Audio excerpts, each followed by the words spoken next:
All right, what's going on, everyone? Welcome to another one of my videos. Today I got a pretty special video for you, or at least it's special to me. So we're going to be going over my grandpa's 1986 El Camino right here. And unfortunately, my grandpa had passed away this past October. So this El Camino was kind of his pride and joy. And basically, anytime he'd bring it up, he'd always talk about doing a GM crate motor, specifically the LT4 6.2 liter that's supercharged. And then he always wanted a Tremec T56 6-speed transmission. He'd pull out the GM performance catalog and he'd kind of point out to the stuff he always wanted for this car, but unfortunately he just never got around to doing it as he got older. And so yeah, I kind of did the most financially irresponsible thing I've ever done in my life, and I decided to order all the stuff he ever kind of wanted for this car, and my grandma was totally okay with it. Talked to my brother, and my brother actually previously had done LS1 swap from a 2004 Corvette and put it in his Nissan 240 SX, so he's kind of familiar with these kind of swaps, so he's going to be helping me out on this one. And then I'll do a basic rundown of all the parts that I actually have ordered for this car already. So as I mentioned, we went with the GM Performance 6.2 liter LT4 crate motor. And then to back that, we're gonna go with the Tremec T56 Magnum transmission, 6-speed. And then I did order the GM Performance install kit for that T56. So it comes with things like the bell housing, the clutch, all the hardware, and a few other things I'm forgetting. Basically, to complete that swap, I did order a starter bolts, and then I had to order some motor mount adapters, and then we ordered some motor mounts that are basically like an LS style specific for the G body or the El Camino here. I did order a Holley accessory drive kit for the front of the motor, so it comes with the alternator. It's going to come with a AC condenser. I don't really plan on running AC with this car, but who knows, maybe one day down the road we will. And then it also comes with a hydraulic power steering. So basically on all the newer GM, they come with electric power steering. So that Holley kit basically converts it back to hydraulic power steering, which is what we will need to run this car. And then I did order the GM Performance engine controller kit to run that LT4. So it comes with basically, I think, a fuse box, the computer to run a car, and then the harness, and then the electric throttle pedal. But that is on back order until May, unfortunately. But who knows, we might not have this car done and ready to fire up by then. I'm hoping we will, but we'll just kind of see how that plays out.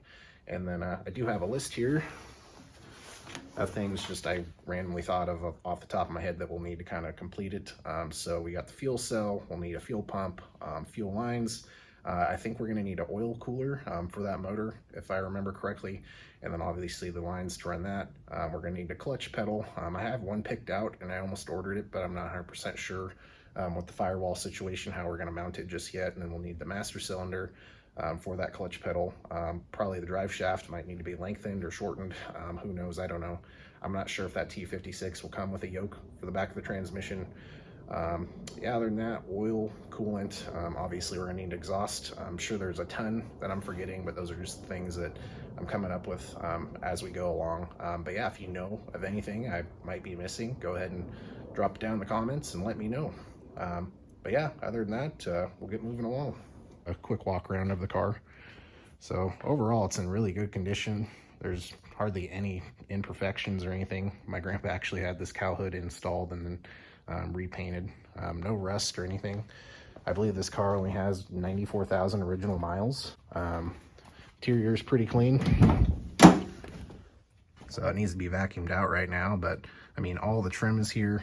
Nothing's missing. It's got power windows, everything works in it. Yeah, overall super clean, no cracks in the dash. Walk around to the other side and pop the hood.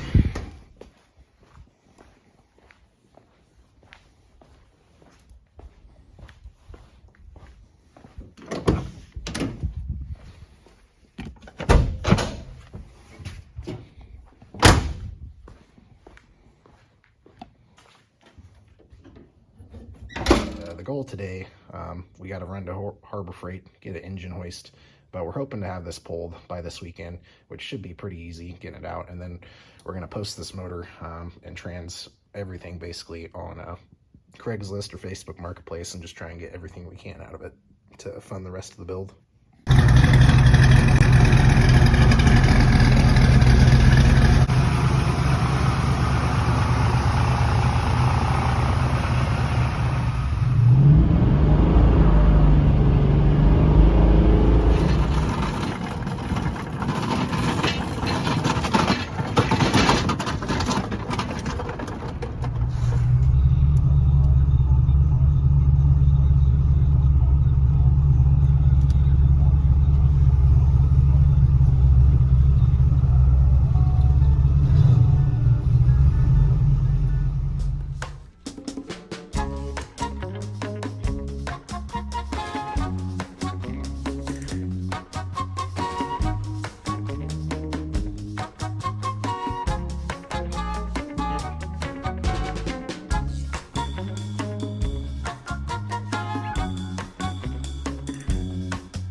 And then I decided to do a bunch of time-lapse videos rather than me just filming everything and trying to explain it. Plus, I'm not a mechanic. I thought it'd be too boring and take too long to do that. And then also off camera, I got the motor mount bolts out, disconnected the starter, got the drive shaft pulled out, unbolted that one bolt in the back of the transmission, undid the speedometer, got the shift linkage out of the way. So for the majority of it, I think that's everything we need to disconnect under the car. So this motor is pretty much ready to be pulled out at this point. Our goal is to kind of leave everything together, as much stuff on the motor as possible, because like I mentioned, we're going to try and sell it. And then we did hit a little bit of a roadblock, so this motor is basically ready to be pulled out now. But this engine hoist picked up. This was the only one they had available at Harbor Freight yesterday. But basically the boom doesn't go in far enough to pull the motor. So we're thinking now the only option is to pull this whole front clip, or at least, you know, the core support and front bumper and everything.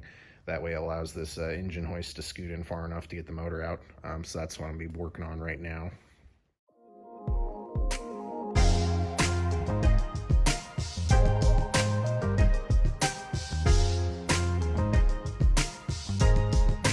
Alright guys, check this out. I thought this was kind of cool. So upon taking off this front bumper, I noticed there's a little Haida key that was stored.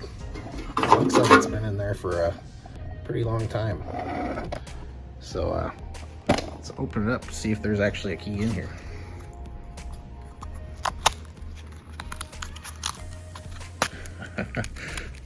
Oh wow, look at that.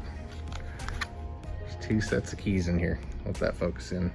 So there's one up front and then one in the back.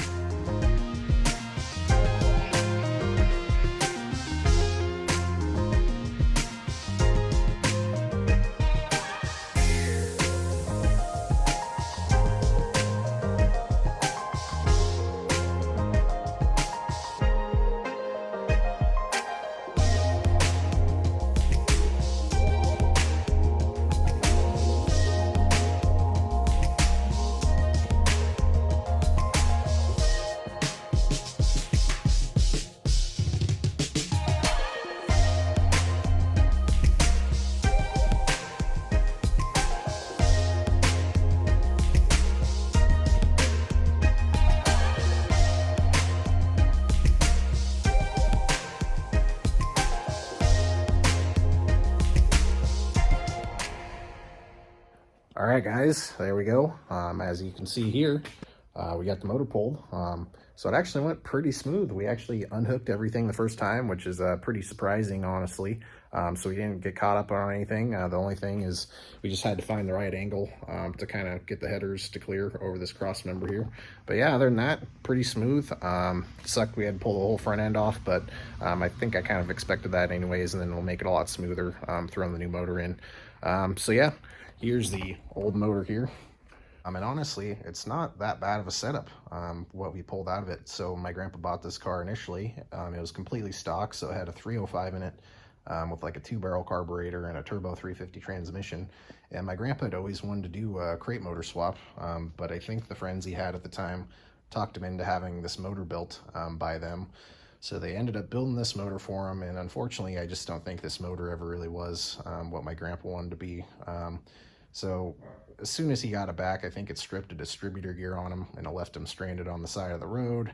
And then there's some other little things, you know, it's to be expected with any new build. But I think they put too big of a carburetor on it. I think it had like a Holley double pumper and it was just pumping way too much fuel for this setup. So my grandpa actually took it to another shop and had a fuel injection installed. And ever since then, it's ran okay, but the car just wasn't fast, I don't think. And he even had the transmission built, so it's turbo 350 with like a shift kit and a different stall converter. But yeah, this car just wasn't what he wanted it to be. So yeah, I'm kind of happy to get this out of here and get the crate motor in there, what he originally wanted. Yeah, of course, he's not here to enjoy it, but you know, it is what it is. But yeah, coming back to the car. So the next step is going to be pressure washing the engine bay, and then we're going to go through all this wiring and kind of get rid of what we can, just kind of clean things up, get it ready for the new crate motor. But yeah, anyways, guys, that's probably going to do it for today's video. Thanks for watching.